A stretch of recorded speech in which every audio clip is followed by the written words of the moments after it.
एक बार एक इंसान अपनी जिंदगी से बहुत परेशान था। वह हर समय अपने आप को कोसता रहता था कि क्या जिंदगी मिली है मुझे, क्या जीवन है। हर परेशानी मेरे साथ ही है, हर दुख मुझे ही आकर घेरता है, हर झंझट मेरे ही सर पड़ती है। एक दिन इसी तरह अपने आप को बैठा हुआ कोस रहा था कि क्या नसीब है मेरा, क्या किस्मत है मेरी, क्या जिंदगी है मेरी। तभी अचानक एक बाज अपने शिकार को पंजों में दबाए हुए एक पेड़ पर आकर बैठ जाता है और वहीं पर अपने उस शिकार को खाने लग जाता है। यह परेशान आदमी जब उस बाज को देखता है तो कहने लगता है कि क्या जिंदगी है इसकी, क्या जीवन जी रहा है मजे का। ना इसे खाने की चिंता, ना पीने की, ना पहनने की और ना ही घर परिवार की। शिकार करता है और मस्त खुली हवाओं में कभी इधर घूमता है, कभी उधर घूमता है, सारा दिन आसमान में उड़ता रहता है। असल जिंदगी तो यही है, जीवन तो यह जी रहा है। और फिर वह आसमान की तरफ देखकर जोर जोर से चिल्लाता है कि काश मैं भी एक बाज होता तो मुझे भी कोई दुख ना होता, मुझे भी कोई परेशानी ना होती। काश मैं भी एक बाज होता। जब वह 2 से 3 बार जोर जोर से चिल्लाता है कि काश मैं भी एक बाज होता तो मुझे भी कोई दुख ना होता, मुझे भी कोई परेशानी ना होती, तो अचानक आसमान में बिजली कड़कने लग जाती है और आसमान से आवाज आती है कि हे इंसान, क्या यह हमने सच सुना कि तू हमारी दी हुई जिंदगी से परेशान है और तू एक बाज बनना चाहता है। तो इस आकाशवाणी को सुनकर यह इंसान हैरान रह जाता है और आसमान की तरफ देखकर कहता है कि हाँ, मैं सच में अपनी इस जिंदगी से बहुत परेशान हूँ, क्योंकि हर परेशानी मेरे साथ ही है, हर दुख मुझे ही है, हर तकलीफ मेरे ही साथ है। तो आसमान से फिर आवाज आती है कि हे इंसान, एक बार फिर सोच ले, हमने तुझे बड़ी प्यारी जिंदगी दी है, लेकिन अगर फिर भी तू चाहता है कि हम तुझे बाज बना दें तो हम तुझे बाज बना देंगे। लेकिन अगर एक बार हमने तुझे बाज बना दिया तो फिर हम तुझे बाज से इंसान दोबारा नहीं बनाएंगे। तो यह आदमी तुरंत जवाब देता है कि मैंने अच्छी तरह से सोच लिया है कि मुझे बाज ही बनना है, और एक बार बाज बनने के बाद मैं दोबारा कभी नहीं कहूंगा कि मुझे इंसान बनना है। तभी ऊपर से आवाज आती है कि जैसे तुम्हारी इच्छा, और वह इंसान बाज बन जाता है। बाज बनते ही वह इंसान खुली हवाओं में उड़ने लगता है, कभी उड़ता हुआ इधर चला जाता है, कभी उड़ता हुआ उधर चला जाता है और सोचता है क्या मजे की जिंदगी है। असल जिंदगी तो यही है, ना कोई चिंता, ना कोई परेशानी, ना कोई डर। वह सारा दिन ऊंचे आसमान में उड़ता रहता है, 2-3 मिनट पंख मारता है, उसके बाद पंख मारना बंद कर देता है और लंबे समय तक हवाओं में तैरता रहता है। इसी तरह हवाओं में तैरते हुए शाम का समय नजदीक आ जाता है तो वह सोचता है कि मेरे पास रहने का एक ठिकाना भी होना चाहिए, मेरा अपना एक घर होना चाहिए जहां मैं रात में आराम कर सकूं। तो यह सोचकर वह छोटी छोटी लकड़ियां इकट्ठा करने लग जाता है और एक ऊंचे पेड़ पर अपना घोंसला बनाने लग जाता है। एक एक लकड़ियां इकट्ठा करके वह अपने लिए एक सुंदर सा घोंसला तैयार कर लेता है और रात में उसी में सो जाता है और सोचता है सुबह उठकर शिकार भी करूंगा और सुबह उठकर फिर से मौज मस्ती भी करेंगे, खुली हवाओं में उड्डेंगे। सुबह होते ही वह शिकार की तलाश में निकल पड़ता है, हवाओं में उड़ता रहता है। ऊपर से जाकर देखता है कि कहीं जमीन में मुझे कोई शिकार नजर आए तो मैं तुरंत जाकर उसे दबोच लूं और वहीं पर खा लूं, लेकिन उसे कोई शिकार नजर नहीं आता। काफी समय बीत जाता है, वह लगातार ऊंचाई से शिकार को ढूंढता रहता है, लेकिन उसे कोई शिकार नहीं मिलता। फिर पास में एक जंगल होता है, वह उस जंगल में चला जाता है, यह सोचकर कि शायद वहां कोई अच्छा सा शिकार मेरे हाथ आ जाए। वह जंगल के ऊपर उड़कर शिकार को ढूंढता रहता है, जंगल के अंदर जाकर भी शिकार को ढूंढता है, लेकिन इसे वहां भी कोई शिकार नहीं मिलता। शाम का समय नजदीक आ जाता है तो मायूस होकर वापस अपने घोंसले की तरफ लौट रहा होता है कि रास्ते पर थककर एक पेड़ के ऊपर बैठ जाता है। जब वह उस पेड़ के ऊपर बैठा होता है तो उसकी नजर एक बीमार चिड़िया पर पड़ती है जो कि घायल अवस्था में होती है। वह तुरंत जाकर उसे दबोच लेता है, उसके पंख निकालकर अलग कर देता है और उसे खा जाता है। उस चिड़िया को खाने के बाद वह अपने घोंसले की तरफ उड़ जाता है और रास्ते में सोचता है कि चलो बीमार चिड़िया ही सही, लेकिन कुछ तो खाने को मिला।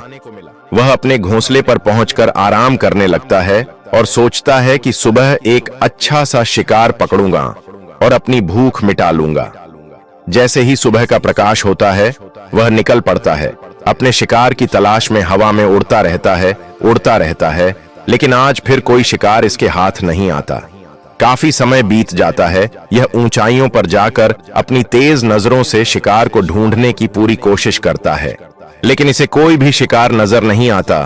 फिर वह पास के उस जंगल की तरफ चला जाता है, लेकिन इसे वहां भी कोई शिकार नहीं मिलता। इसी प्रकार पूरे दिन उड़ते उड़ते शाम का समय नजदीक आ जाता है, तो वह निराश होकर वापस लौटने लगता है और रास्ते में एक पेड़ पर आकर बैठ जाता है। सोचता है शायद आज फिर कोई बीमार चिड़िया मेरा इंतजार कर रही हो, लेकिन हर बार किस्मत मेहरबान थोड़ी होती है। आज उसे कोई बीमार चिड़िया नहीं मिलती। वह थक हार कर वापस अपने घोंसले की तरफ चल पड़ता है और घोंसले पर पहुंचकर भूखा प्यासा ही सो जाता है और सोचता है कल सुबह एक बड़ा सा शिकार पकड़ूंगा और आज की भूख भी मिटा लूंगा। रात को अपने घोंसले में सोया होता है, गहरी नींद में होता है कि तभी एक भयानक तूफान आता है। इस तूफान की हवा इतनी तेज होती है कि इसके घोंसले को उड़ाकर उस पेड़ से दूर एक जगह पर फेंक देता है और वह घोंसला जहां पर गिरता है वहां नीचे एक नोकदार लकड़ी पड़ी होती है, जो उसके पंजे में घुस जाती है और उसे बुरी तरह घायल कर देती है। तूफान के रुकने के बाद बारिश शुरू हो जाती है। तेज बारिश होती रहती है, पर वह किसी तरह से पेड़ों के नीचे छुपकर बैठा रहता है। बड़ी मुश्किल से इसकी रात कटती है। जब सुबह होती है तो बारिश रुक जाती है। बारिश के रुकते ही चारों तरफ खुशियां छा जाती हैं। चारों तरफ हरियाली छा जाती है। नदियां और झरने तेजी से बहने लगते हैं और सब कुछ पहले के जैसा हो जाता है। लेकिन यह बाज अब पहले के जैसा नहीं रहा। इसका पांव बुरी तरह घायल हो चुका है।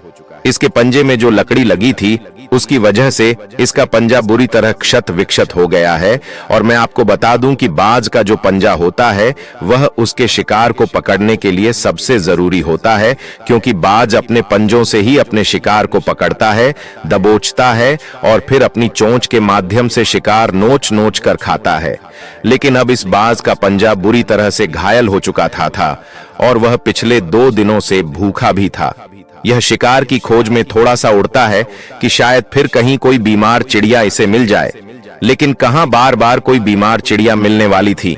वह कुछ देर तक उड़ता है, लेकिन फिर भूख और दर्द के मारे थक कर एक पेड़ पर आकर बैठ जाता है।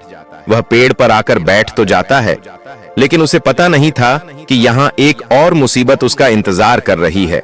और वह मुसीबत यह थी कि 8-10 कौओं का एक झुंड मिलकर इसे परेशान करने लग जाते हैं। इसके ऊपर आकर इसके घाव में चोंच मारने लग जाते हैं। उन्हें भी पता चल जाता है कि यह बाज घायल है और भूख की वजह से कमजोर भी है। वह बाज उनसे बचने के लिए थोड़ा सा उड़ता है और फिर जाकर बैठ जाता है, उनसे पीछा छुड़ाने का प्रयास करता है। लेकिन वह फिर इसके पीछे आ जाते हैं, तो वह फिर उड़कर थोड़ी दूर चला जाता है, लेकिन वह इसका पीछा नहीं छोड़ते और बार बार इसके पास आकर इसे परेशान करते हैं। कौवे अक्सर बाज के साथ ऐसा करते हैं, लेकिन फिर बाज भी उनके साथ एक खेल खेलता है। जब कौओं का झुंड बाज को परेशान करता है और उनका पीछा नहीं छोड़ते, तो बाज हवा में सीधी उड़ान भरने लग जाता है। वह तेजी से सीधा ऊपर की ओर उड़ने लग जाता है।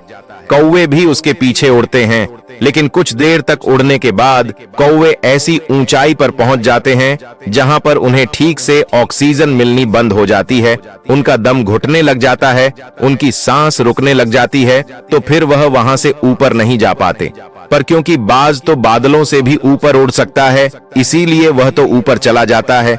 लेकिन कौवे वहां से ऊपर नहीं जा पाते और वो नीचे आने लगते हैं। तो इस तरीके से बाज उनसे अपना पीछा छुड़ा लेता है। लेकिन ऐसा करने के लिए, इतनी ऊंची उड़ान भरने के लिए इस बाज के पास उतनी ताकत नहीं थी, क्योंकि यह भूखा भी था और घायल भी था।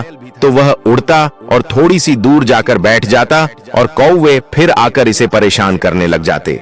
इसी तरह भूख और घायल हालत में एक दिन गुजर जाता है, दूसरा दिन गुजर जाता है, तीसरा दिन गुजर जाता है, लेकिन इस बाज की हालत में कोई सुधार नहीं हो रहा था। वह बद से बदतर होती जा रही थी।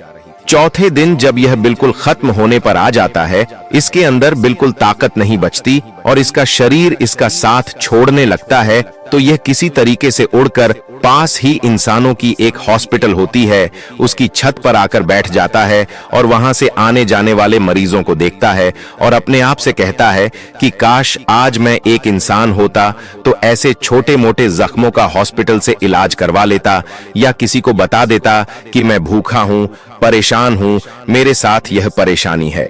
लेकिन आज मैं एक ऐसा बेजुबान परिंदा हूं जो किसी से कुछ नहीं कह सकता, किसी को अपना दुख नहीं बता सकता, किसी से कोई मदद नहीं मांग सकता। यही बात सोचकर वह उसी छत पे अपना दम तोड़ देता है।